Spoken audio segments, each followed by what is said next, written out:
Hey everyone, and welcome to the Mask Off Podcast, the only podcast, I should say one of the many podcasts that are going on during this time of crisis. Well, this is a big time for us. We've had a lot of viewers, and it's been going on for 6 weeks now. So we have everybody here today: Alex, Arlo, myself, Dallin, Caleb, and our two special guests, Connor from the UpGamers and ShadteR or Hudson. If you guys like to say something about yourself, Hudson first.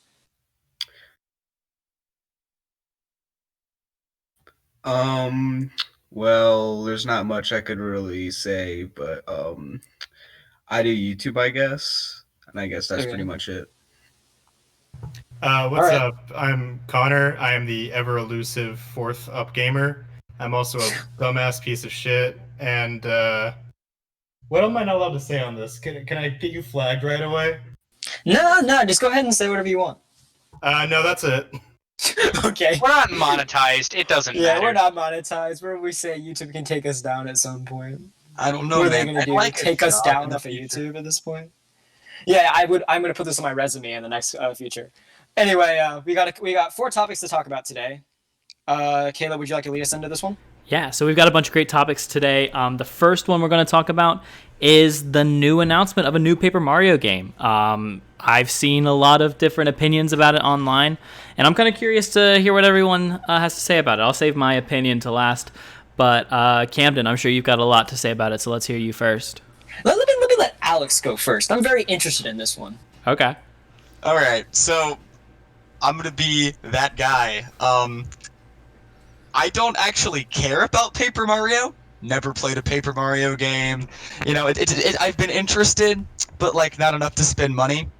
But a few months ago, there was a fantastic little leak that came out that said Nintendo might be remaking every 3D Mario, and that leak also kind of threw in there that new Paper Mario. And now back then, I was like, they're not gonna make another Paper Mario. That's bullshit. That's utter lies. But now we have a Paper Mario. So I ask, could we be getting the Super Mario Galaxy remake of my dreams? This is true. This is very true. That's all. Well, That's all I was gonna say. Here's what I say, right? I guess it kind of sounds like I'm the only person that grew up with Super Mario, a little bit. But I played the one on the Wii. I'm a big Thousand Year Door fan. But I'm gonna be real with you. The beginning of this trailer kind of sauce. I didn't really enjoy it myself. I feel like it's. I don't want to say moving away from classic Super Mario because it's going to be on the Switch. It's a new system, gives them new time to go check out their stuff. But as a person who's grown up playing Thousand Year Door, Super Paper Mario, the one on the Wii, I think it was also called Super Paper Mario. I'm kind of not looking forward to this one because it feels very I don't want to say edgy, but the first words that Peach says was "Are you going to succumb to my something something?" And I was like, dude, this is gonna be kind of whack. I didn't know how to feel about this one, but I don't know. I think it's gonna be very interesting to new Paper Mario players, but I think that if you want a good Mario experience and this game isn't gonna be good, or I'm not sorry, if this game ends up not being as good, I say go play Thousand Year Door if you want a Paper Mario experience, but. That's my opinion. Hudson, you're next. Yeah, so I don't have much to say about this because I'm not a huge Mario fan, but if I had to say anything, with all the Smash rumors and DLC leaks going around, I think that'd be pretty cool if we had Paper Mario and Smash. I mean, just the concept of having another 2D character, I think would be good. That's true. Not necessarily. Let Game and Watch not finally have a necessarily buddy. an Echo. Game and Watch having a buddy. Oh lord. Oh no. Other I than find what just people say about that one. But I just think it'd be kind of an interesting concept. Yeah, no, definitely. I'm surprised to hear that most of y'all are kind of against this new paper, the new iteration of this Paper Mario, because I think what a lot of people have been wanting is a Paper Mario that is kind of a return to form for the series. Obviously, Sticker Star and Color Splash weren't exactly well received. Super Paper Mario was. I mean, it's not really considered part of the main part of that franchise because it is a different kind of game. But I think a lot of people were looking for a return to Thousand Year Door or the original Paper Mario. And I think Nintendo's kind of earned the trust back of its most stringent fans.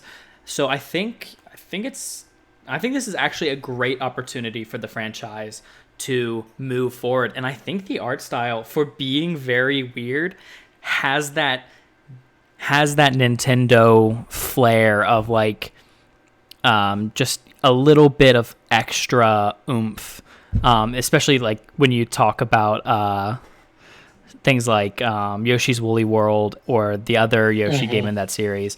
I think I'm interested to see where this goes. I think there's a lot to love in this franchise's potential, and I think we're only going to get more of that going forward. Yeah. And or Camden, do you want to say something? Oh, got to push talk. I think I'm just going to agree a bit with what you said, and then I'll let you talk. Yeah, no, it's definitely refreshing to see it. Like see the way they're taking a new Paper Mario. It looks very sticker star. I shouldn't say that early on, but like I 100% agree with what you said, Caleb. Sticker Star was not received well, and I'm hoping that they don't take the route they did with Sticker Star. But then again, Sticker Star was a DS game. This is the Switch, so we have whole new potential. But anyway, go ahead. You can talk out. Yeah, I was just so besides my whole I really want the 3D Mario remakes and this might confirm the leaks. Just not as a Paper Mario fan, but just as a guy who likes video games, I'm rather excited for the game on its own. I like to think of games kind of removed from their franchises and try to think, okay, if the game's bad, is it bad because it's a bad game, or is it a bad representation of the franchise? So not really knowing the franchise, I kind of like it. It looks like it's going to be a really cute and charming game, but with like a slight edge to it, which I think is great.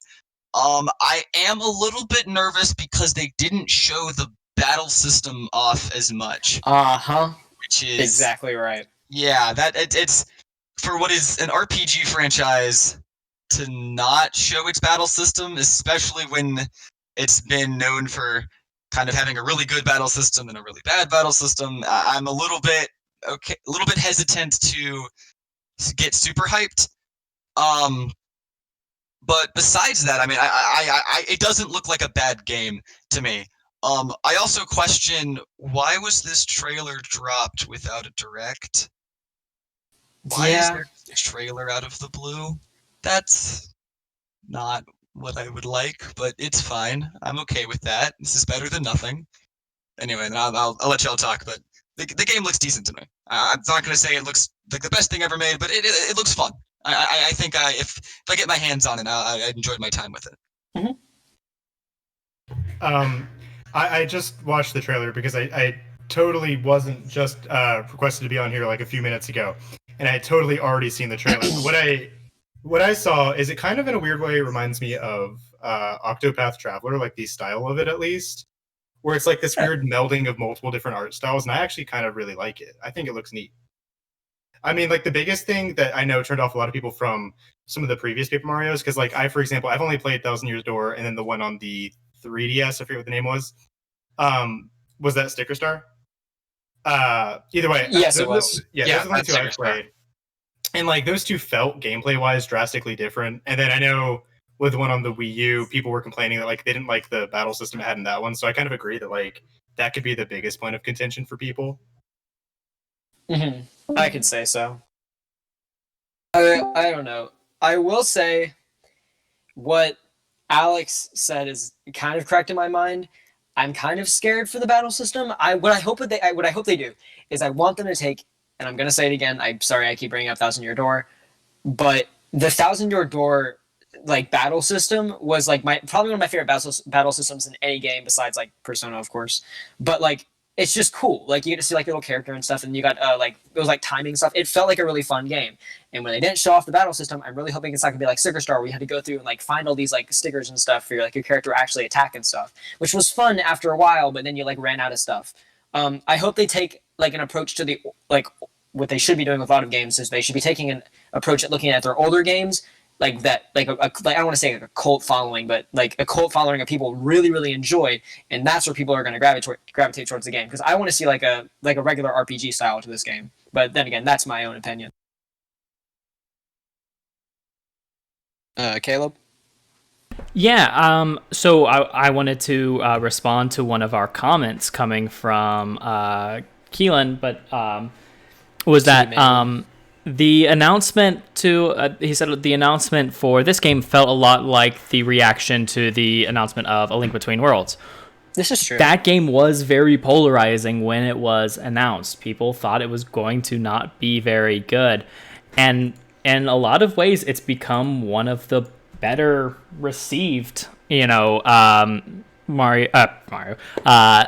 of Zelda games in recent memory.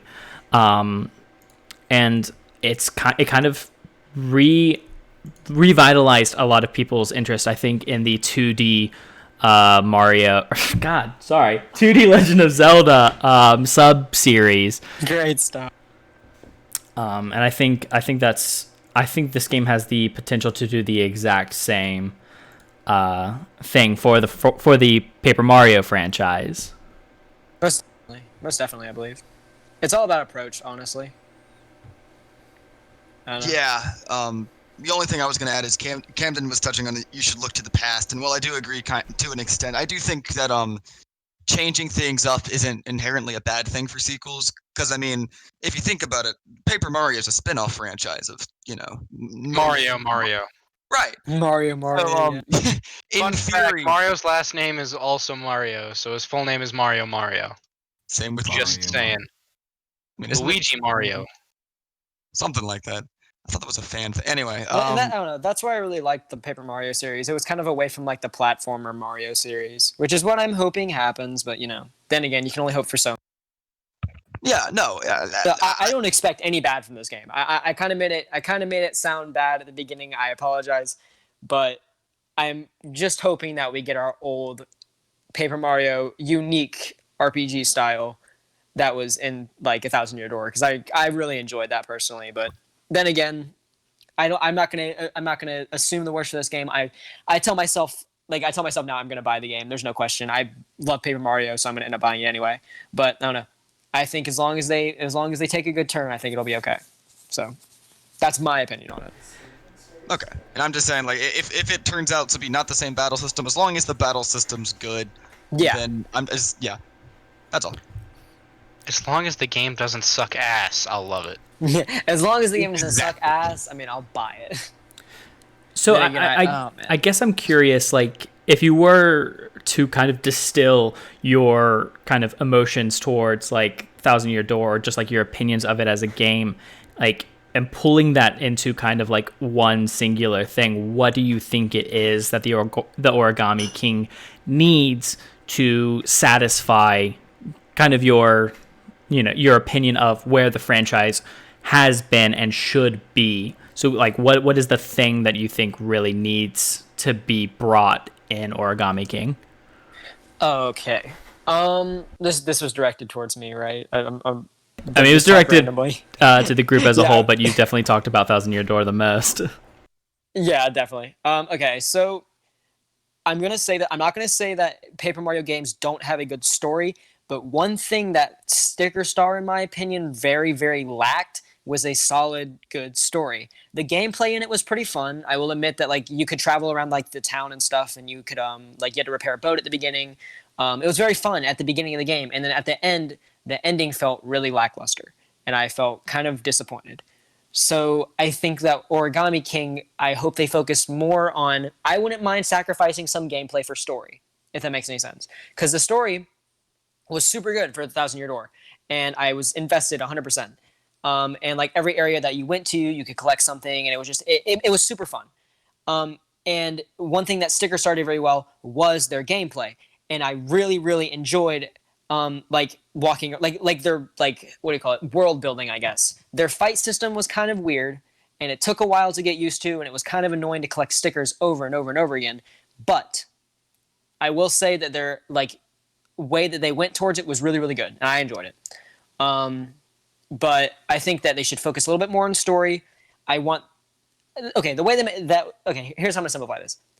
You get 1,000 Year Door battle system, 1,000 Year Door and Sticker Star story and storytelling, and then you get like the Wii version of Paper Mario gameplay. I would be totally okay with that kind of game. I think that that's the direction they should go with it, but I don't think that's going to be the exact thing we get. I know that's a lot. I think that's for a lot. I think that's a really like. I get what you're saying. I think that is that is definitely what people have asked for from the franchise, and I think if Nintendo delivers on it like they have delivered in kind of all of their revitalizations of their franchises, it's got a really good chance of being something people want to play.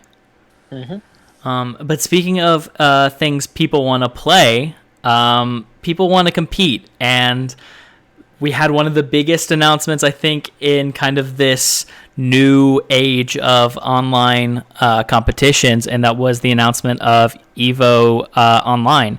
And I think there's a few things going on with that a lot of people are interested to hear about. Oh, who's going to go first on this one? It ain't going to be me. I'll wait. We're all just waiting to see who wants to lay in. I mean, I'll go first. All right, let's let Kaleb go first because he usually goes last. So I think this has the potential to be a massive game changer for esports as a whole, especially in the FGC. EVO is considered kind of the landmark fighting competition, and so to have it transition to an online format in its own is a massive deal. But I think kind of the thing that a lot of people are talking about is the big removal from the lineup of EVO this year, and that was Super Smash Bros. Ultimate not being kept on in the transition to online. And I think a lot of people are kind of concerned about what that means for the future of Nintendo's big fighting game, especially since, ARMS never lived up to standards, but Ultimate being left out of the biggest, gaming tournament of the year is a big deal for the franchise. And kind of laughing it off as, well, this is just an online tournament. That's still a big deal because I think we're going to see a transition into online being one of the major formats. And so having your game being said, you're not good enough to compete in this arena essentially is a big deal. Ooh, Dallin, how about you put your input? I'm pretty interested.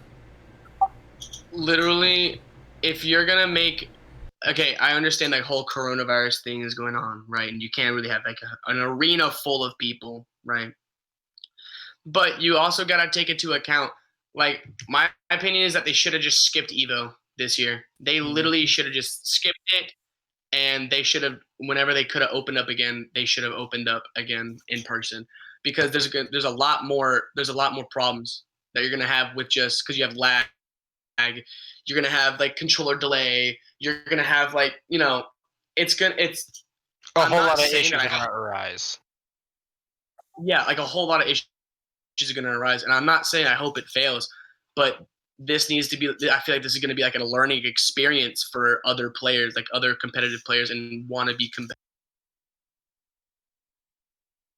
All right, Hudson? Okay, so a lot of the things that I've seen about EVO this year is it's mainly just like Smash not being available to play, and I can completely get behind that. The netcode's awful for that game. Nintendo recognizes it. Anybody that spent 10 minutes online has recognized it. And it just creates like a whole different meta of gameplay that's like different from any other game. And I feel like that does create a lot of problems for the competitive scene. But I think like really the main thing about it is the fact that like Nintendo completely recognizes that, and they're not going to like make any actions about it until their DLC is complete, apparently. Like, I remember Sakurai making a tweet saying pretty much like they're going to continue working on the next DLC, which is supposed to be an ARMS character, but they're not going to do anything about improving the netcode of the game and doing things such as that. And the online mode in itself is awful. Like, the GSP system is garbage. Like, really the only way to play is battle arenas, and even that's pretty iffy. So, I mean, I have no problems with Smash not being in. But adding on to what Dallin said, I mean, I can kind of get behind not having Evo this year. Like, and I feel like whenever it's able to open back up, maybe like late in the summer, maybe even longer than that, I'm completely cool with that happening. So that's basically all I have to say about it. All right, is me next? Yep. All right. So I bet most people are going to be surprised about this because everybody knows how big of a Smash fan I am. I'm actually really okay with. I'm actually. What do you call it? What's the word? I'm ecstatic that Smash is not going to be on this year's Evo list because the problems it would cause. And I actually disagree with Dallin on this. I'm really glad that Evo took the approach they did, which was taking Smash out, not saying anything about it, not causing any drama, and keeping the games that deserve to be in this year. Because I may be the only Unicorn fan here, or Under Night and Birth, sorry, but Under Night and Birth struggled to get into Evo for like several, like this, they only had Evo last year, and then they struggled this year. So I'm really, really proud of their community for getting their game into Evo again this year. So I get to watch them compete, and I'm going to compete myself. I'm going to at least try. But being able to see like a group of people compete in a game that they've struggled so hard to get into Evo, that's kind of been like a side event for years. I'm really glad to see them have their chance. But with Smash Ultimate, this is a big eye opener for Nintendo, because I don't know if you guys have watched Hungrybox's video. Did you, about what do you call it, online, by chance? I haven't, no. Okay. I'll give you the gist of it.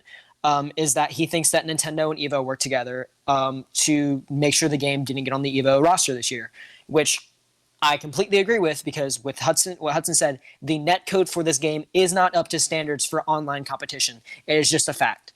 There's too much. No, I've never seen another game that has input lag when you're playing online so severe and game changing. Battle arenas are just not secure enough as a system to play private matches.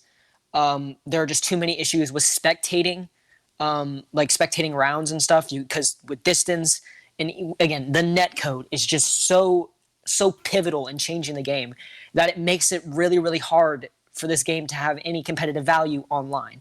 And speaking of which, the community, what they said about online Evo is not good. Because I remember somebody saying, I won't say anybody about it, but they said, whoever wins Evo this year, we got to fry them because, they don't deserve winning Evo. And that's a really hard thing to take, because you work really hard to win Evo, but it's online. And it's Smash Ultimate online.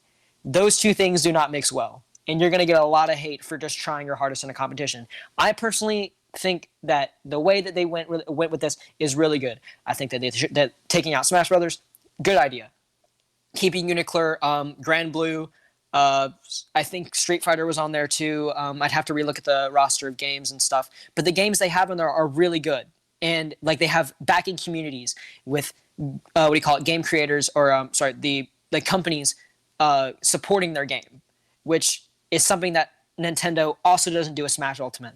So I guess what I'm trying to say about this is congratulations, Uniclur, for going back in this year. This is going to be such an awesome experience to watch you guys play online and stuff. And Nintendo, if you had a say in this was a good choice, but please open your eyes and see that your online system is really, really bad. And if you want anybody playing your game, especially in a competitive light, please change the netcode. Really fast, really soon. Just do it. Anyway, I'm done saying stuff for now. On to the next person. Sorry about that. I just gave a whole entire tangent. Nah, you're good. First, I'd like to say I think this confirms that Nintendo watches our podcast, and this is them trying to keep me from competitive play. Which I say, fuck you, Nintendo. I am a Sonic main till I die, and I will win Evo as a Sonic game. Incarnate. You're too slow and incarnate. Oh lord. That's all it is. We are the villains of Smash Ultimate Competitive right now. And we will stay that way. Anyway, but in all seriousness, I feel like I don't think we can understate the importance of this move on Evo's part, because I don't think it's too controversial or something to say that Smash Ultimate is the most popular fighting game right now. Like in Smash Bros. As a franchise, it's the most popular fighting game franchise. With Evo dropping Smash, they're going to lose viewers, guaranteed. I don't know this for certain. Now, quarantine may affect this, but if we were to put quarantine aside, and let's just say this was a normal Evo that dropped Smash, this would be the lowest attended Evo, lowest viewed Evo. Like, Evo gets some viewers from Smash Brothers. And as much as we love Uniclear, Grand Blue, Dragon Ball Fighters, Tournament of Champions, I'm just looking over the list right now. The only things in here I see that could possibly bring viewers is Street Fighter and Tekken. Maybe Uniclear, maybe Dragon Ball. But like, no one plays Samurai Showdown. Like, not as many people play Uniclear Grand Blue, at least not to my knowledge. But I could be completely wrong on that. But I mean, hey, I love Skullgirls and I love Mortal Kombat. Oh yeah, But like, Skullgirls. oh yeah, no, all the exhibition stuff. Honestly, I'm almost more excited for the exhibition stuff than the main stuff, just because I don't know. I play Skullgirls, and I don't really play any of the other games. But I don't know. This is a big move for Evo, and I don't know whether I'm proud of it, I'm ashamed of it, or whatever. Because I'm disappointed that we're not going to see more competitive Smash gameplay. But I don't know. But this needs to be the wake up call to Nintendo, and I think Capcom. They're the other team that works on. It's Bandai Namco. Bandai Namco. Thank you. But they need to fix their netcode like now. And honestly, I think it was Hudson who was saying the entire online system. I am completely okay with the revamp of how Smash does its online. It is bad. And if this is what it takes to get a better online, then God, I'm all for it. Mhm. That's all. I think that's me next then, right? Yeah. Okay, Yeah. So what I was going to say is, and you kind of touched on this a little bit, is that I think the biggest issue with Smash, because obviously that's the hot point, isn't even so much the quality of Smash's online, but it's the quantity of the people who will try to enter. Because me personally, I love Evo. I watch Evo every year. I watch all the games that I don't even play. I just like the event, right? And if I'm not mistaken, Evo started off exclusively as a Street Fighter tournament. Someone can check me on that if that's incorrect. I believe so. Yes. Yeah, Street so Fighter I mean, was one of the big ones. Evo is not even so much an event for. It's become a big marketable thing, but it's not even so much there to make money. It's kind of just like a celebration of fighting games, which I think is really cool. And the bigger difference between a game like Under Night getting in over a game like Smash. Now, I've for this year's lineup, I've played every game except Sam Show, which I do love to watch because I think it's really cool. But I've played all of them online except for Sam Show and Tekken. And I can say that a lot of these games actually have similar quality of online. Like, for example, Smash's online really is not that much worse than, like, say, Dragon Ball Fighters or even Grand Blue Fantasy Versus or something like that. And these are also games that I've played. The bigger difference is that Smash's community is so much bigger. And when it's that much bigger, and the way Evo has their registration, where pretty much, like, obviously you have to qualify sometimes, like do play-ins and stuff like that. But if you sign up for Evo, you can pretty much play. And there's no way that they can effectively check every single person who wants to play Smash. Like, you can't have little Timmy playing on his mom's Wi-Fi, no LAN cable, playing against, I don't know, HBox and pools, and HBox gets lag spiked and loses the match, and everyone goes, well, I mean, you lost. Dang, bro, sucks to be bad. Good luck. I know, because they can't. There's going to be thousands upon thousands of people entering, because it happens every year with Smash, and they can't check every one of those games. It's same, like, I used to go to Smash locals because I used to play semi-competitively in quotes. And even back then, like, we'd have like 15 setups, right? And even with that few setups, they couldn't go check every single match going on. We'd have to report to the TOs, right? So how are they going to do that with thousands and thousands of people unless you want Evo to take place over like a month-long period for Smash alone, right?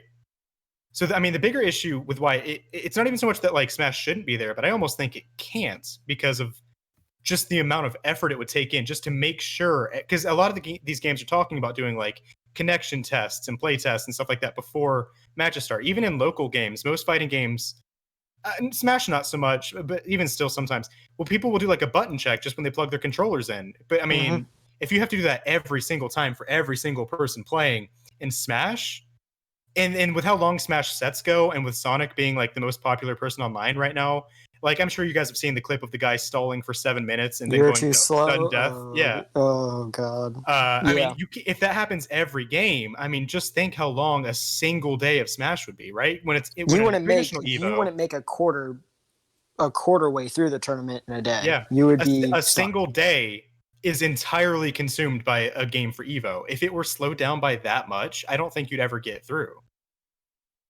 I don't know, guys. I just think y'all are too slow. But that's just me.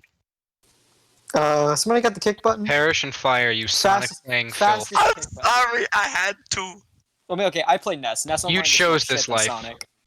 Hey, in my defense, I play Camden plays Nest, all right? Wait, all right? yeah, I am Connor, not I- the did you- only Yeah, online but I player. have the ultimate you all are Garbo, and that is the fact that I play Mac. I heard someone Yeah, say my name, but I could not hear what they Yeah, said. Connor, who'd you playing locals? Okay, so I started off as a Ike Cloud main, and then when Joker came out, I was really, really, really excited for Joker because I love Persona 5. And then I played him at 2 locals, and people flamed me for playing Joker, and I never wanted to play Joker Mhm. again. Tier picker. Reminds me of myself when that happened as well. So then I went back to Cloud and Ike, and I kept getting just gimped off stage because like people would see me pick Cloud, and they just pick Mario. And then like when I'd get off stage, they just flood me, and I was like, okay, well I guess I got outplayed. And then I started playing GGs. Palu, and then I started winning a lot, but I got so bored of playing Palu that I just quit the game altogether. Yeah, I feel that.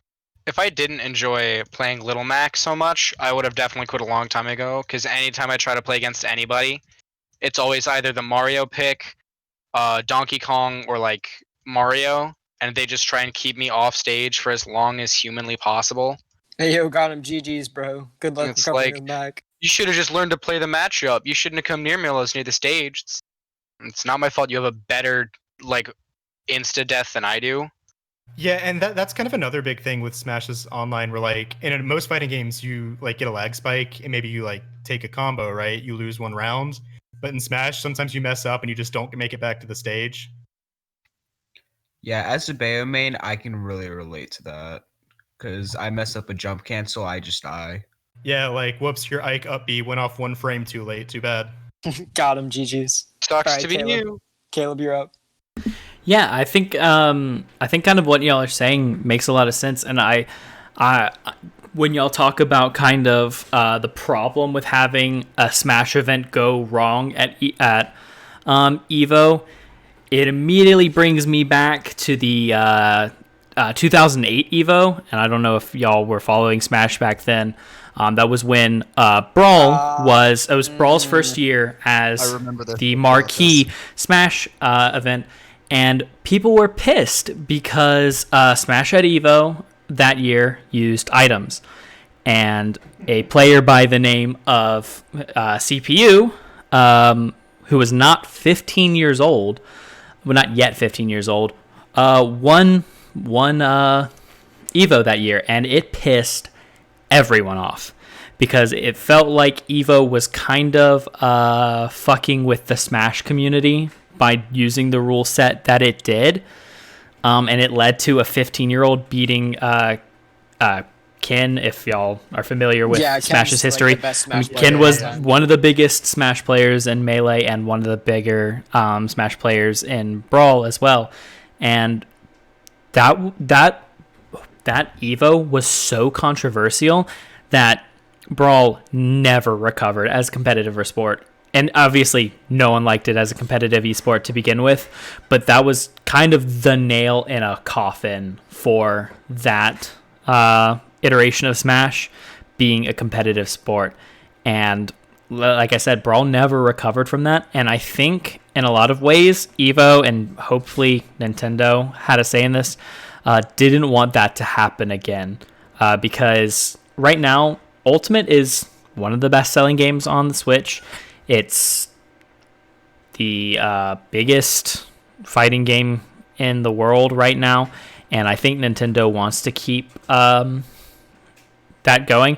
And looking at it as Evo as a whole, you know, this could potentially be a massive shift in how Evo is conducted, and having a game that already has such a bad reputation for its online would in a lot of ways, probably delegitimize Evo as an online tournament going forward if it continues at least partially in that format. Because I think what will happen is it'll have both. It'll have an online tournament and it'll have a in-person tournament, because that just maximizes Evo's, press coverage and also just ability to have people compete and continue it to be the biggest event in the fighting game community.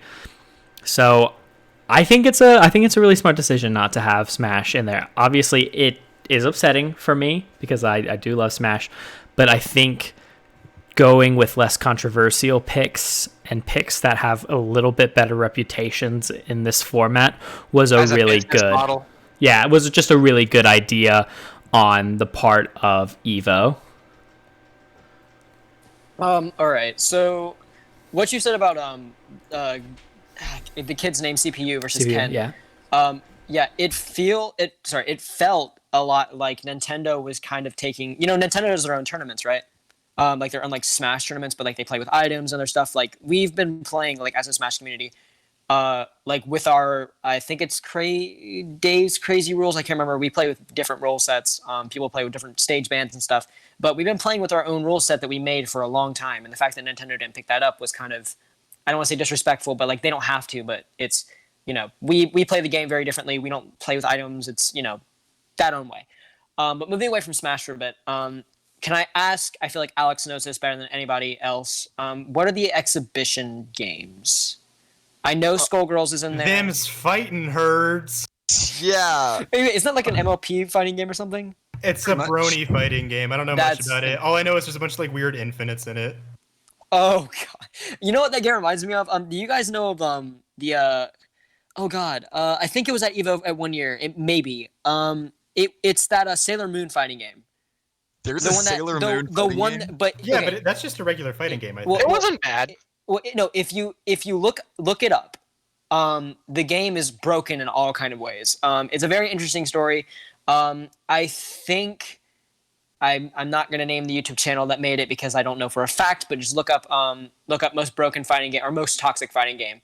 I think I know the one you're talking about. Yeah, that game is wow.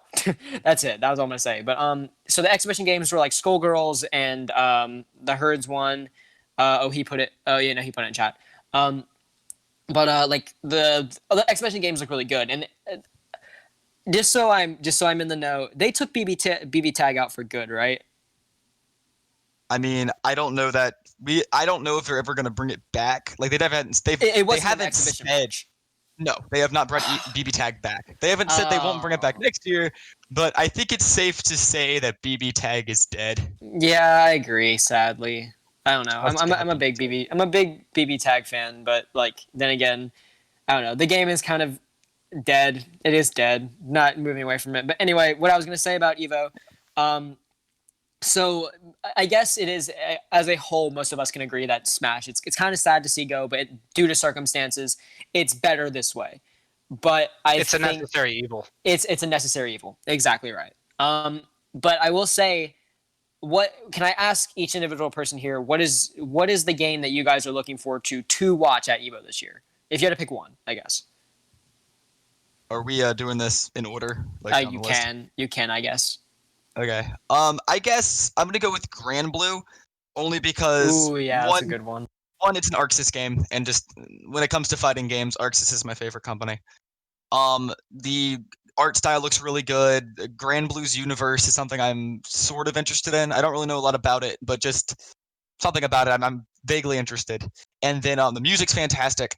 Also, the way the combat works, I've heard it's similar to Smash in that directional inputs is kind of how you do so there's you can either do it the traditional way with inputs like a quarter circle or a Z or whatever, or you can do a special button, but that's a little weaker and puts your ability on cooldown. Okay. So that system intrigues me because I don't know, but other than Smash, which as a fighting game is almost entirely structurally different than kind of the traditional fighting game, I'm very interested to see how that works in a more traditional fighting game. So Grand Blue. All right, Arlo? I don't have a really big one. I am very much more of the first-person shooter MOBA player in this group, and less the die-hard fighting game fan. So Smash was Yeah, really you did my watch the only leak thing. tie to Evo. Yep. Yeah. I've been playing a lot of Mobile Legends. It scratched the itch. Hearthstone stopped scratching a while ago for me, which was great because I needed a new Hearthstone. And so yeah, I'm not I'm disappointed in Smash, but I'm not necessarily heartbroken because there wasn't much else I was looking forward to. So that basically just was the deciding factor whether or not I was going to be really paying attention to Evo this year. All right, And Connor. so Ooh, my bad. Ooh, that was it. my bad. All right, It's Connor. fine. No, Camden's before me, right? Oh, when I was gonna go last because I had something to say about it. Oh, okay, I can go then. Well, like I said earlier, I mean, I'm gonna watch all of them just because I do it every year and a half for like 5 or so years now. But if I had to pick the ones I'm most excited for, it's probably Under Night, because that's a game that I've kind of been following in the background for a little while. I've recently started trying to learn how to play it a little bit, but I think that's a cool I will game. Wi-Fi you. Hey, I got you, hey, homie. hit me up, man. Who do you play again? Just as a. I've gone back and forth between a couple things. I'm still undecided, but another I like. I watched Sam's show last year. That game's really cool to watch because the stakes are just always so high. Because like literally one move will cost you the game, and it's really intense all the time. But otherwise, maybe I don't know. Grand Blue is pretty cool as someone who's been playing that a bit recently. It kind of plays similarly to Street Fighter, except it's a little bit faster. Or I don't even know if I want to say faster so much as it's like, I don't know. It feels a little bit different. I can't quite put my finger on like an elegant way to say it, but I don't know. Probably those three if I had to pick. Yes. All right, Dallin. Honestly, probably Street Fighter or Uniclear. I'm not sure. I really wasn't going to be paying attention this year because, again, Cam, and a bunch of people were going to go, but I wasn't going to be paying attention to Evo either way. So. Maybe Street Fighter. I might tune into Street Fighter, but we'll see how it goes. Mm-hmm. Hudson. Yeah, for me, I definitely have to say probably just Uniqueler. Like I just picked up the game. The combos in it look awesome, and it just seems like a nice game that should have been at Evo a few times before. And I mean, if anything, probably also like I don't know, Street Fighter, just because Street Fighter's cool, I guess. Just because Street Fighter. Yeah. All right. I guess I'll finish off then. And so I can move into my point. Sorry. Since you already know I'm a big Uniclear fan. I've started playing the game competitively. I'm going to compete this year. No questions about it. I also played a lot of competitive Street Fighter, so I'm going to be really interested in Street Fighter. I haven't played any Grand Blue, but that's the one game I was like really looking into. But my point being was like it's going to be interesting the view rate of Evo this year, considering that everybody's going to be staying home and nobody's going to be at a physical Evo this year, but everybody will be, like watching the game and like, through live stream. But again, Smash won't be here this year. So will their like numbers increase with the exhibition games, or will the game kind of, or will Evo itself like be less popular? Because it's really cool because like we have a lot of like, I don't want to say niche communities, but like smaller communities like Uniclear, like Grand Blue, like I don't know this herd game, but that's probably got a community of itself. But those games are going to have their own communities watching in, and because people know each other, like the competitive players know each other, and they talk with the new players and stuff. So it's going to be really cool to see like their viewer rate and seeing all the people who know everything about their game watching the people that they talk to at Evo. So that's what I'm going to say about it.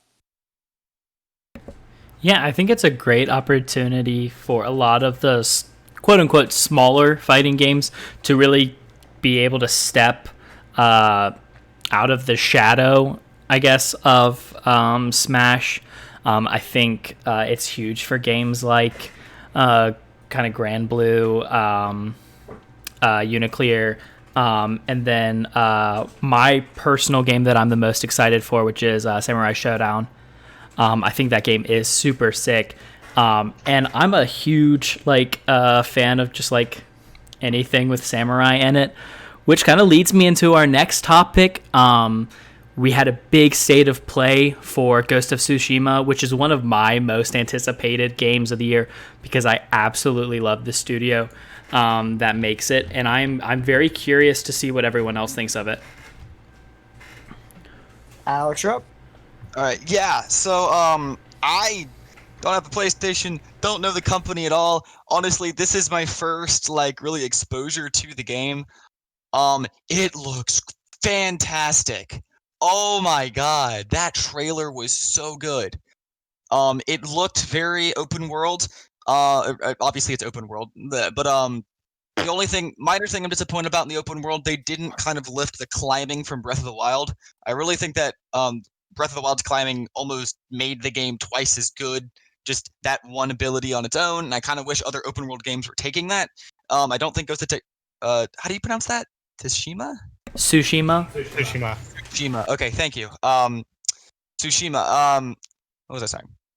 Anyway, yeah. So I kind of wish it was adding some climbing in there, but you know, it's not the most important thing in a game. The combat system, love the kind of duality of you can play as a samurai and fight this super honorable epic fight, or you can kind of fight like as an assassin, kind of sneaking through the shadows. I think it looks like the kind of more sneaky assassin has a little bit more depth, in my opinion.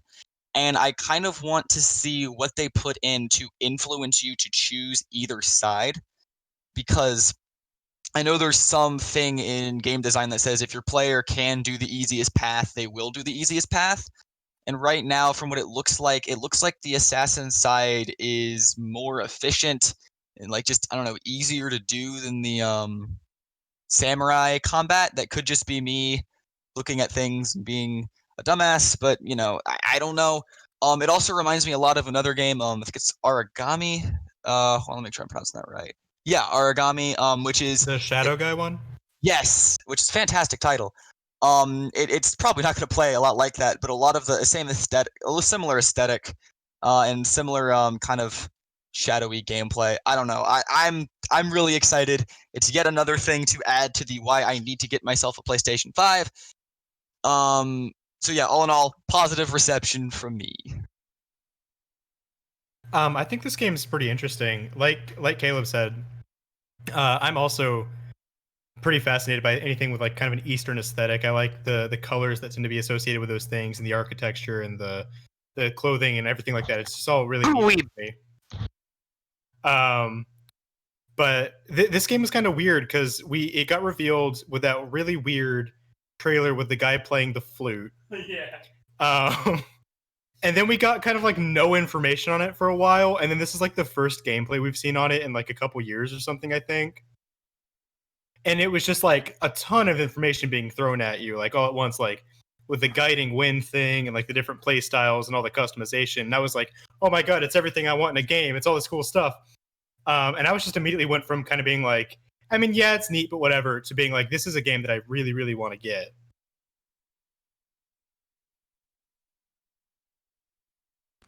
Hudson. Okay, so I know literally nothing about the game, but I mean, like, just by the way you guys were describing it, sounds a lot to me like kind of like an Assassin's Creed kind of vibe. Can you correct me if I'm wrong? I mean, it sounds I like kind a of cool got like game. Assassin's Creed / Breath of the Wild. All right, that sounds cool. I'm probably not going to get it, but it just sounds like kind of a cool topic or of a game. That's all I have to say about it. Me? Yeah. I think it's me. Okay. So I'm really big into open world games, like Breath of the Wild type stuff. I saw the trailer for this game. The flute guy was weird, I will admit. But like, I'm okay. First off, as I've said before, like gameplay and graphics are huge for me. I think most people can agree that everything looks really, really good in this game. Like, really good. And though I've never like, I don't want to say I haven't been following this game, but I really haven't. And I saw the trailer. I looked a couple minutes of it, and I'm actually thinking I'm going to buy this game. It's going to be on PS, like PlayStation, right? Yeah. Yep. PlayStation exclusive. Oh man, I gotta buy PS4. Or wait, is it gonna be like PS5 gen or is it? I didn't watch the full video. I'm gonna be real with you. I think it's still 4. Okay, cool. It is as of right now still only on PS4, but I would be very surprised if it doesn't get an early PS5 release. Or at the Okay. very least, PS5 Or will at be least, backwards yeah, or at compatible least with- backwards compatibility. Oh no, most definitely. I think Alex, what game did you compare this to? Origami. No, I've heard a lot of good stuff about that. So I think this game, especially with its community, has a lot of hype hopes for it. It looks interesting to me. So I mean, I gotta buy a PS4 anyway for Persona 5 Royal. So I guess I'll buy this game as well. So it looks interesting to me. Yeah, and I don't think it can be understated how, like, kind of the legacy that Sucker Punch has as a studio for Sony. Oh yeah. They've pretty much, I mean, they made 2 of the PlayStation's most popular franchises in Sly Cooper and Infamous. And literally all of the games that they made in those franchises were fantastic. The original Sly trilogy, absolutely fantastic. Infamous 1, 2, and Second Son, all fantastic with fantastic DLC. So I don't think, literally, there's any reason to doubt Sucker Punch's ability to make a great game. And I want to say, Nate Fox was the director of Second Son, and he's also the director of Ghost of Tsushima. So there is a pretty solid precedent for this being a fantastic game. On top of the fact that everything I've seen of the game so far looks absolutely sick. So I think it's potentially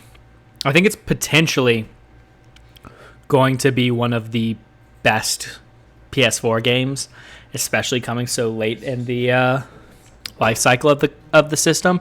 And I think it's only going to have a better reputation if it is released on PS5 and or through backwards compatibility. Yeah. All I'm gonna say is, knock on wood, at the very least, Game of the Year nomination.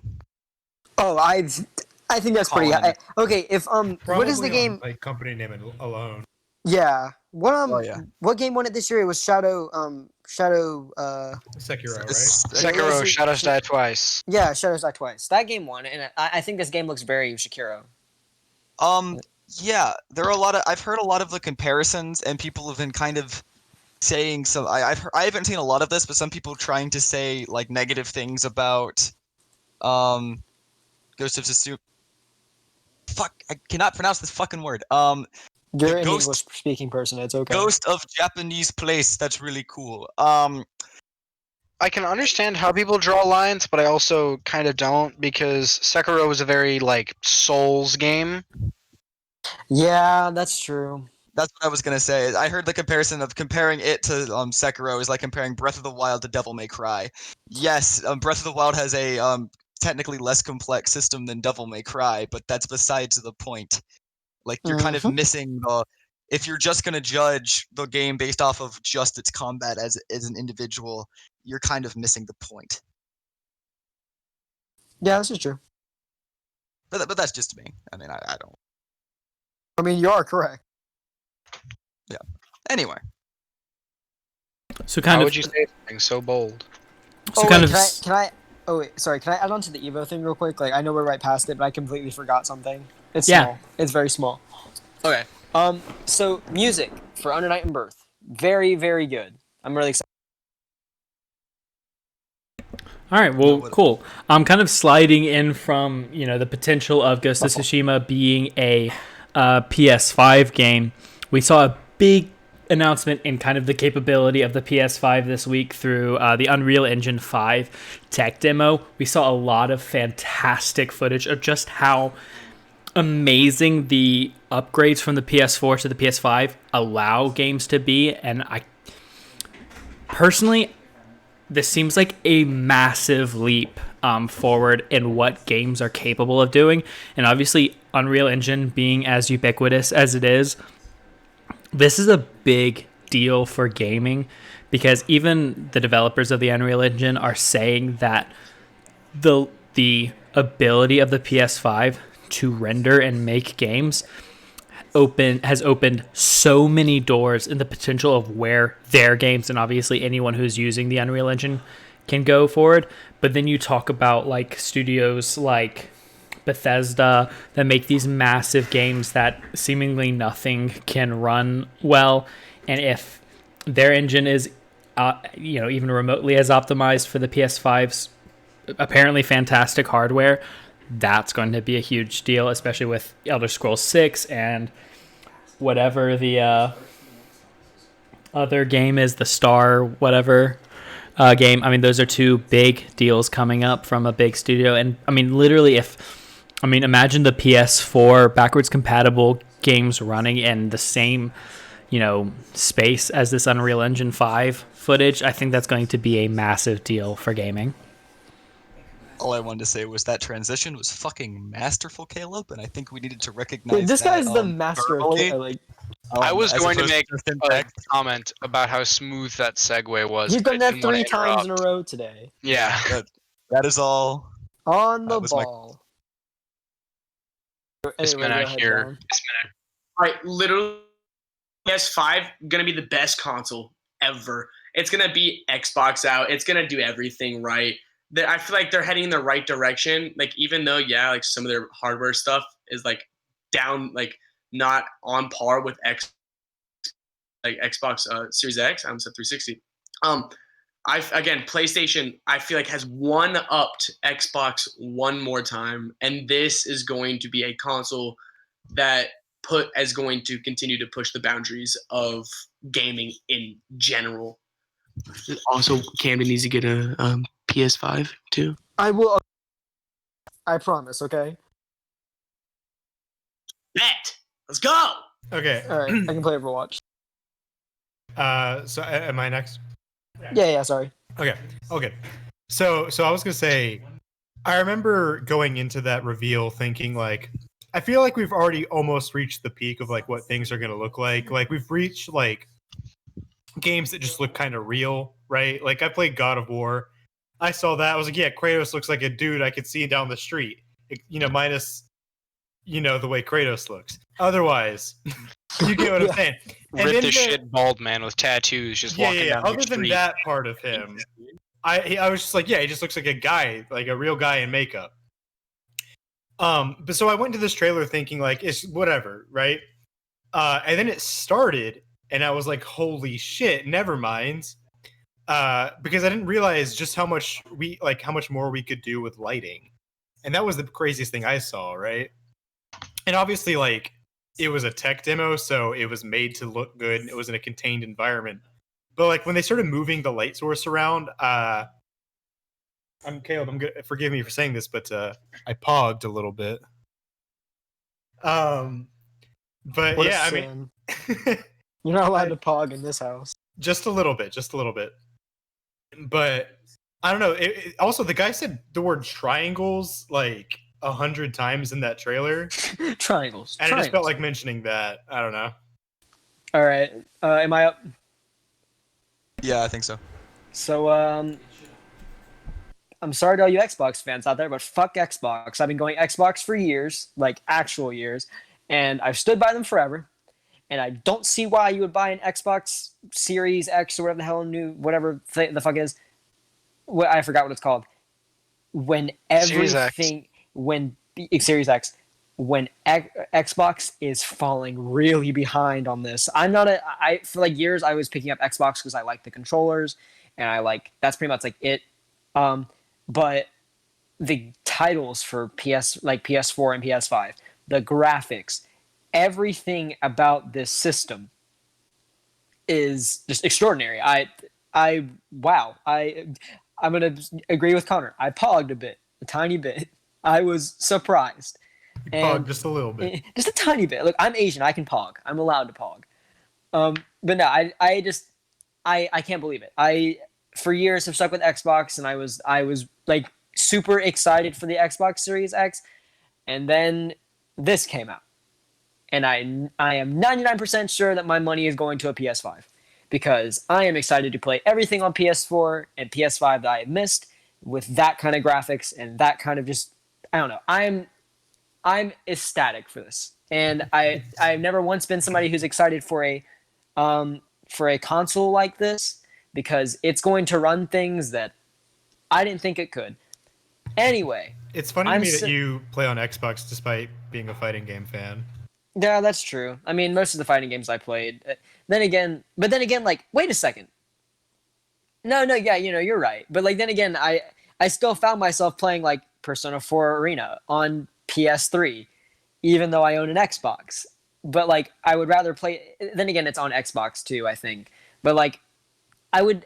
Then again, I don't think you can connect a fight stick to Xbox, correct? I don't know. I think you can only do that with PS4. No, you can't connect fight sticks to Xbox because Well, it still looks they have cooler the on a adaptive PS4. controllers. It looks cooler on a PS4. I don't know why. But then again, I think that the only thing that the PS5 could do is change that controller because it looks like an alien device. And that's it. I think I would be... but then again, they have like third-party controllers that are like Xbox controllers, and I'd just buy one of those. So I think power to like PS5 and just like Unreal Engine, it looks amazing. Anyway, next person. Okay. Being Super Pog. never mind, Alex. You go ahead. Okay, thank you. Sorry about that. So, to make an actual legitimate comment on this, what was it? Oh yeah, so we've talked about the PlayStation 5 all the live long day, and I could go into a long fucking rant about how great the PS5 is going to be. My interest is the engine itself. Unreal 5. We've been using Unreal 4 for God knows how long. And it's been arguably one of the best, I would argue the best engine out there right now. It is, in my opinion. Yeah. What really interests me is how used Unreal 4 is, which means how used Unreal 5 most likely will be. I'm a big Final Fantasy fan, and if anyone knows the story of Final Fantasy 13, Square's had some problems with engines. Mm-hmm. And the big thing with Square was they were trying to prove like Japan still being a big game dev while back in whichever gen Xbox 360 was, like the Japanese kind of games weren't selling as much. And they kept trying to prove technological superiority. And if you look at like Final Fantasy 15, the engine they used for that game looks beautiful, runs like shit. While Unreal really hasn't had that issue. It looks beautiful and tends to run well. And Kingdom Hearts 3 runs on Unreal. So I'm very excited for Unreal 5. Just from that perspective. I'm like, I assume that it'll be able to run on Xbox. I know damn well it'll run on PC because Fortnite will probably be ported to it. This is gonna be a ride, and I'm ready. I'm strapped in. It's gonna be good. It is going to be good.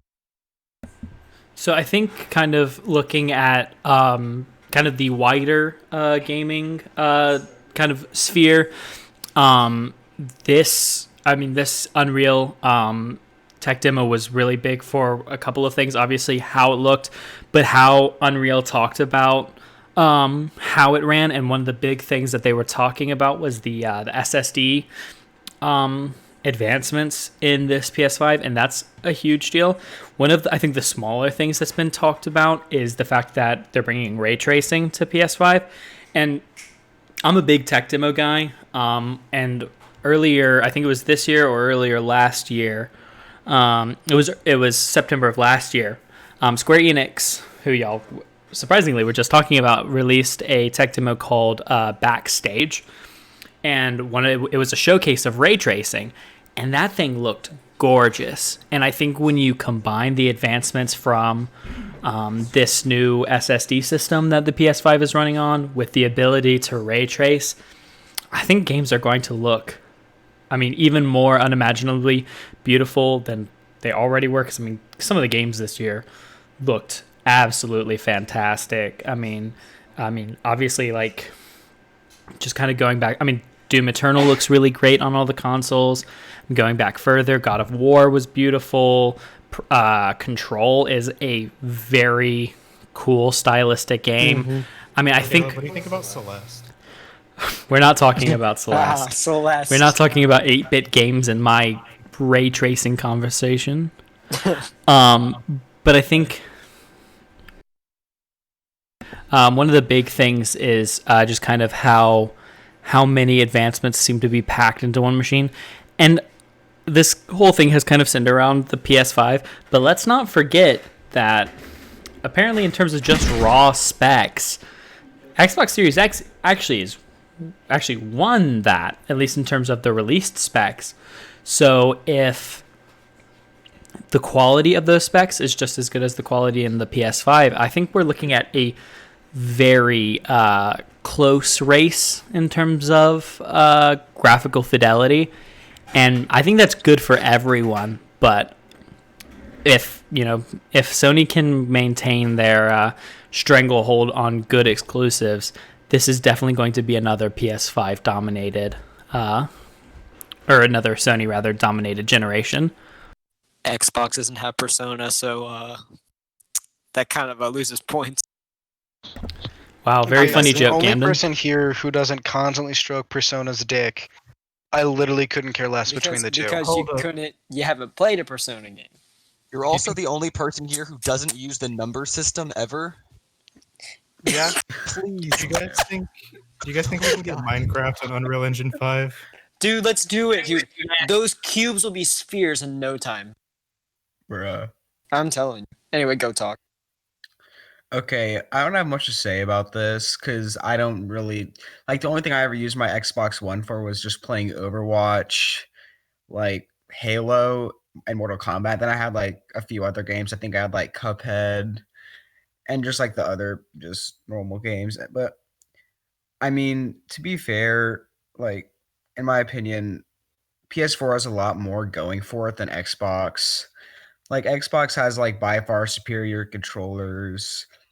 But overall, I just at this point think PS4 has better just graphics. And like I know that they have like a bunch of different games. Like I know that PS4 has a lot more fighting games, a lot more anime games, while Xbox tends to have just like a lot of FPS games, like just from what I've seen.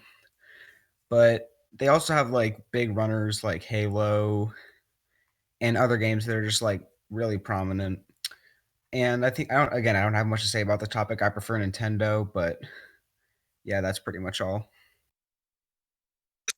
So going back to like PlayStation versus Xbox, what do you think Xbox needs to do in order to like maybe stay afloat during this potentially PS dominated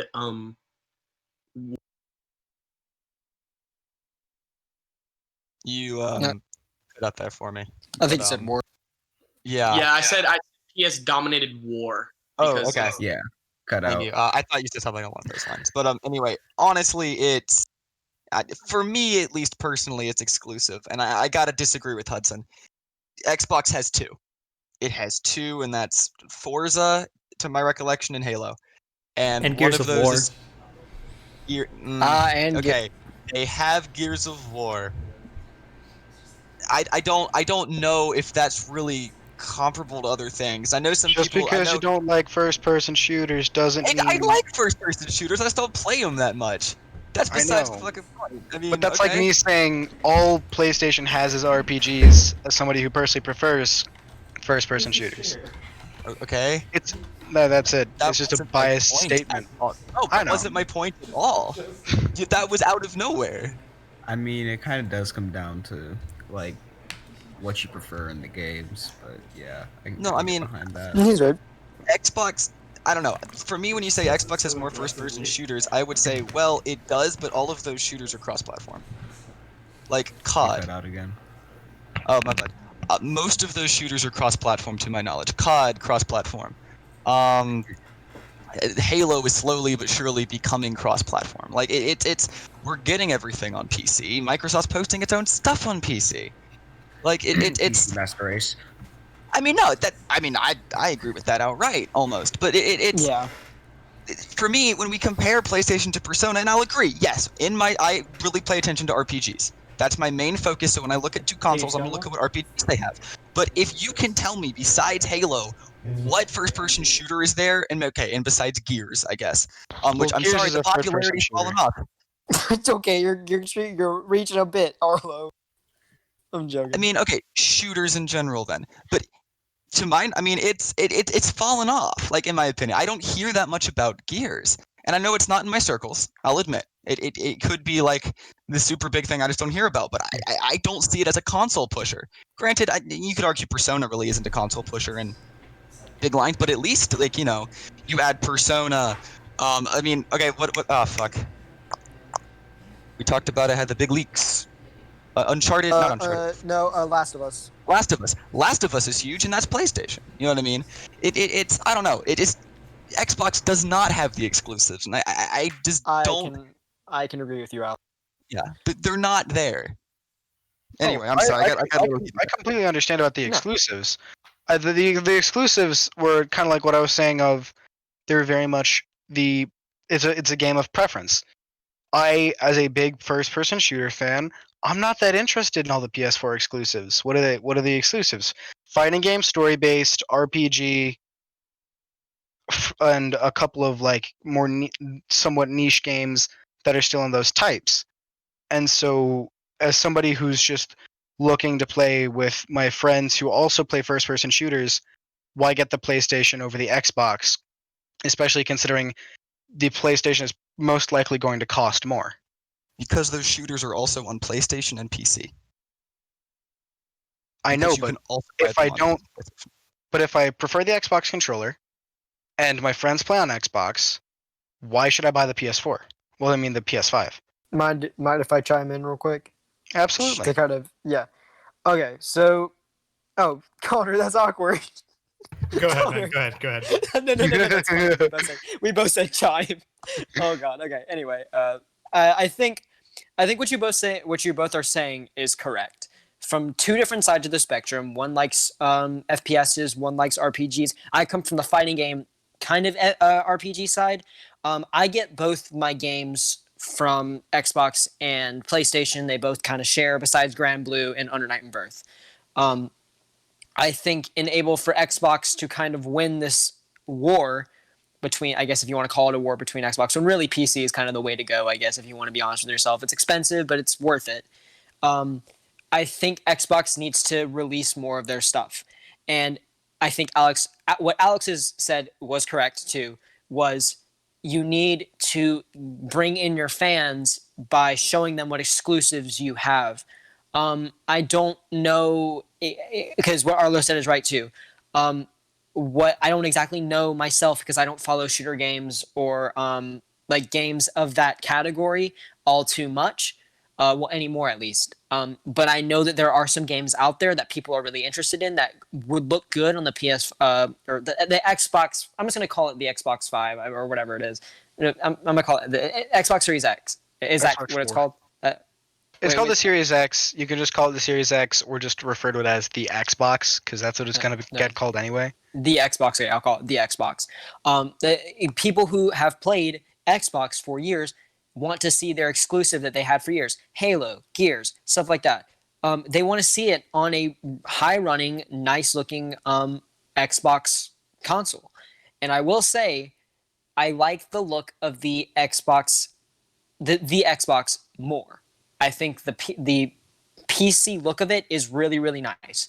And I think that's what would draw me in. But if we're talking about Xbox, in air quotes, winning the war, I would say that they need to push a little bit more new titles and like exclusives of their own. Because the things that PS5 and PS4 and like just the PlayStation series has as exclusives draw in their community. And that's what makes like the PS4 really highly liked, is because of their exclusives that they have. I'm not discrediting any of the games that Xbox has, but if you look really deep down into it, some of the things that Xbox has really does not compare to the because I guess we can't really call what the Xbox has exclusives, because Alex is kind of right. Most of those games are transitioning to either PlayStation or PC, but able to have a solid exclusive that would bring in more people.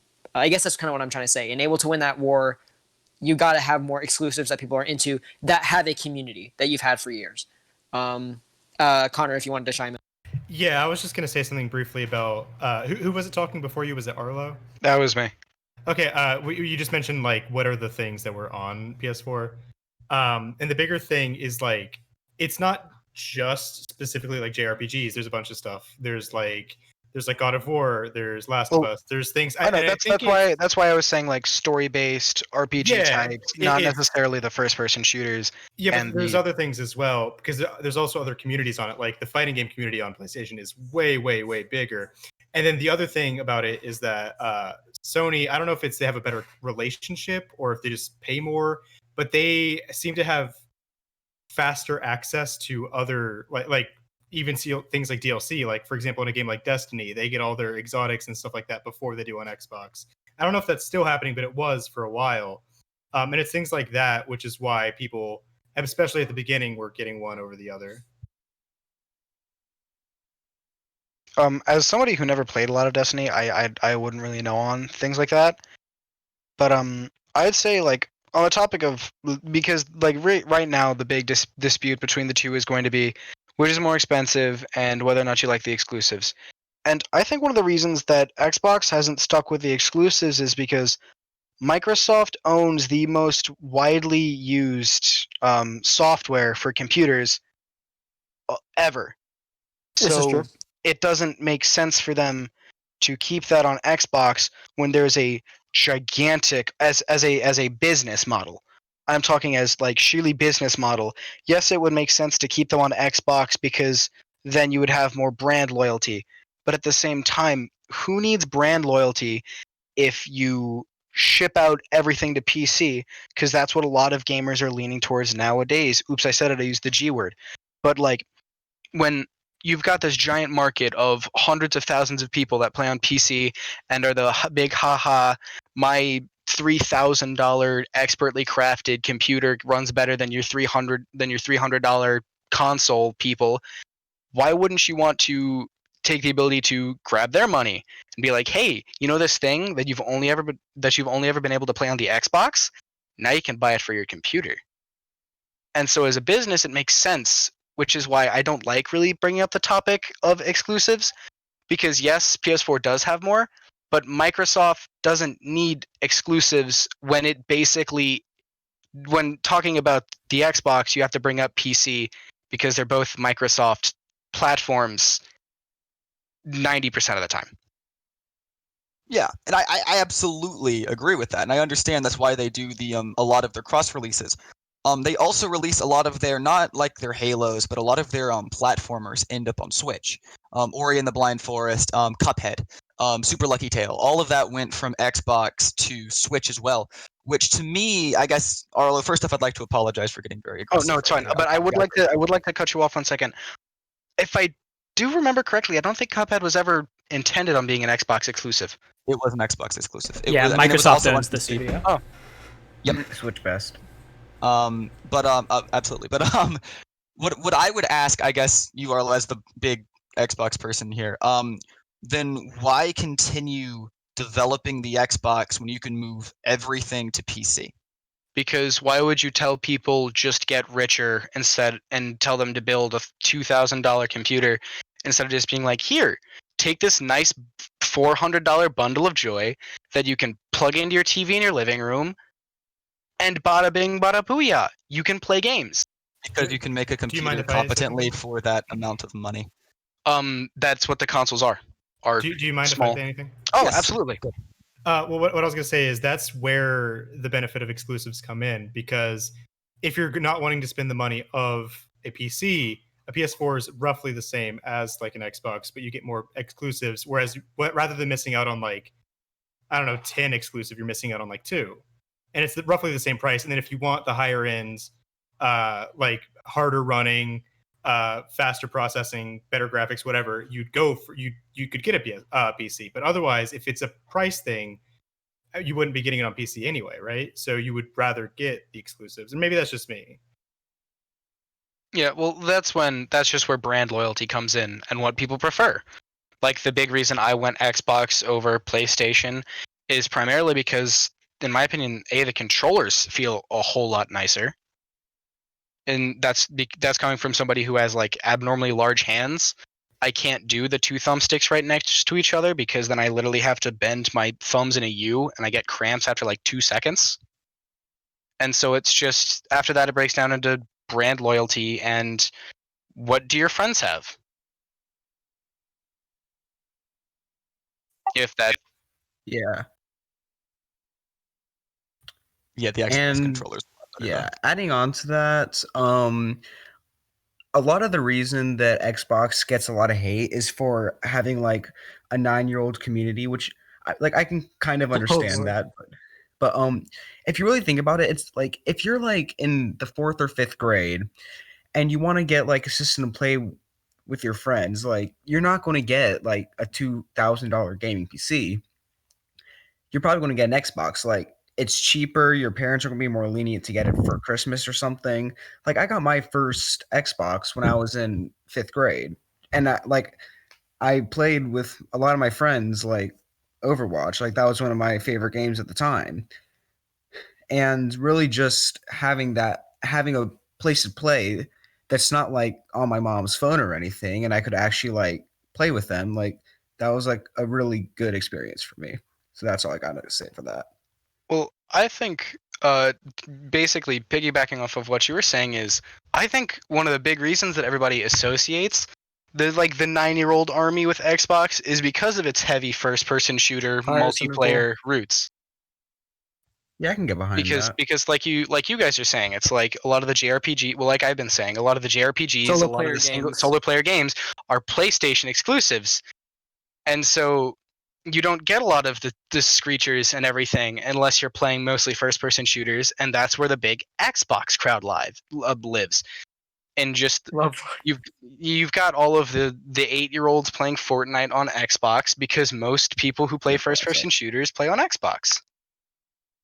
And so I think they both kind of go hand in hand. Yeah, and yes, that's like basically to finish my point. That's yeah, but again, like it all comes down to like if you are in like the 5th grade and you want to get like an Xbox or PS4 or something, then again, it really just comes down to what games like your friends play, like what's popular at the time. Like Fortnite, you could probably get it on PS4 or Xbox, and then it just comes down to like how many of your friends play. And whenever I actually did play Fortnite in the 6th grade, like there wasn't like a cross console kind of thing. So it was either like you had to play with your friends on Xbox or you had to play with your friends on PS4. And you kind of had to make that decision on what you wanted. Good point. And I think that's kind of because we've kind of stepped away from the original topic of just simply graphical fidelity on these systems, but I think there's a lot that goes into kind of the quote unquote console war. I mean, y'all are right. You buy the console that your friends are playing because who wants to play with themselves? But there's there's more to teenage boys. I enjoy myself. You're gonna get this non-monetized video demonetized. Yeah, Shadow banned already. Hell YouTube. yes. But what I was getting at was, so that's an element, and then another element is the software, not specifically the games, but like the user interfaces, and people prefer one or the other, and the online connections and the online communities, like all of that stuff does kind of pull in to create an environment that you want to step into one way or the other. But I think another point that was made was that Microsoft is kind of one of its own biggest competitors in the PC versus console, separate war. But I think that kind of does misunderstand the reason Microsoft got into the games market to begin with, was because, as y'all have said, PCs have always been expensive, and comparatively, they were much more expensive in the early 2000s. I mean, getting a shitty laptop cost more than an Xbox or a PS2. So, I mean, that was Microsoft's whole reason for stepping into the console market. And the reason they stay in there is because they can offer a better value for hardware in a console rather than in something that they really don't control. So they have the ability to cater to both. But then, yeah, on top of that, you have things like exclusive. That's the differential factor for a lot of people. But, you know, most of the games that people play are cross-platform. So then it comes back to which console do your friends own? I'd never owned my own PC until I was almost 20 because I didn't have any friends who played PC. Most of my friends were on consoles. So I think that's a factor. And I think all of this goes into say, play whatever console you want. You're not wrong for wanting a PS5. You're not wrong for wanting an Xbox Series X. You're not wrong for not wanting either and going either PC or even Switch. Like you have, like that's the glory of having a multi-competitor market. You can do what you want. Unless you buy Stadia. If you buy Stadia, you're like literally sitting. No, if you buy Stadia, you are objectively wrong. That's so wrong opinion. Kind of thing. Go back to kindergarten. But actually, all things considered, like Stadia is not a great example of it, but game streaming is going to continue to be a major competitor. And right now, you know who's kind of dominating that market? Nvidia, which is PC, but also Microsoft. Look, man, if we're gonna talk about game streaming, we're gonna need to be here another like fucking 10 hours. I have so much shit on game streaming and why we should fear it. I don't even know if we want to open that can of worms right now. We'll talk about game streaming another week. But I'm just saying, when you look at the advancements in hardware, that also does affect game streaming. But besides that, the point of where I was getting to was that we live in the golden age of gaming, probably again. And so Again. yeah, well, I mean, you know, the PS2 Xbox generation was kind of considered the golden age of gaming, but like we are moving back into a phase where we don't know what to expect from games because there is so much to expect. And I think that's a great thing for gamers, for non-gamers, for anyone who consumes any kind of media, because video games as an art form impact so much more than just video games. Hey, we talked about Evo earlier. Now we're talking about consoles. Just to bring it all full circle. Fighting games should all be cross-platform. Just saying. Yeah, I can agree with that. I can 100% agree. But does anyone have anything else to add real quick? I don't think so.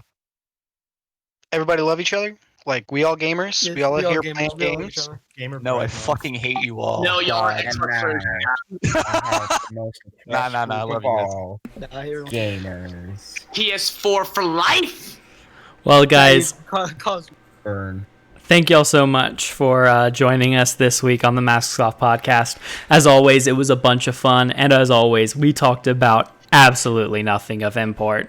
So nothing contributing to society. for a quick sign off, thank you everyone who watched. Thank you to everyone who watched live. And thank you to everyone who watches the recorded version of this stream. We appreciate any kind of interaction, whether you've left a comment in the live chat or a comment on the video itself, or even just watching. This has been, as always, a very fun experience, I think, for all of us. And it's something we always look forward to every week. I know sometimes our schedule's a little messed up, but you know that's part of life as e-boys. Don't So- ever speak Fine, again. I'm the only e-boy. I'll take that title. No, Hold on a minute. All I want is an e-girl girlfriend. Is that too much to ask? A little bit. It's a little bit too much to ask. But thank you so much also to our special guests this week, Hudson, aka ShadteR. You can find him in a bunch of different places on the internet. Hudson, where can they find you? Hudson. Hudson! Well, Well, you can find him on YouTube at ShadteR. That's ShadTer. And what's your Twitter handle? At ShadteRYT. _YT. And as always, these links will be in the description of both the live stream and the video. But also, Connor, where can people find you on the internet? Okay, you can find me at twitter.com/cdchaney with 2 Y's at the end, or at YouTube at the UpGamers. Or if I ever get a better computer, you can find me back at my other YouTube, which is Tiny Giant with 2 I's and the word giant. Awesome. And once again, I just want to thank everyone who watched. We are proud to announce that we do have our own channel Discord. That link will be in the description of the video. Please feel free to drop in and chat. We've got a bunch of different stuff going on in there. And we love interacting with the people. And we hope the people want to interact with us. But since that's all for us this week on the Masks Off podcast. We also have we do have Twitter. You're right. It's Sorry. twitter.com/masksofffpodcast, I believe, correct? Yes, it is. And you can go follow that now for updates on our podcast. We got the Masked Off name first. That link will also be in the description of the video. And hopefully I'm not stepping on any more toes when I say thank you everyone for watching. You can find us back here next week on hopefully Sunday, talking about more video games and anything else that we decide to talk about. So everyone, go ahead and say bye. Goodbye, guys. Oh, thank God we got through another Very week without fun. talking about live live or whatever.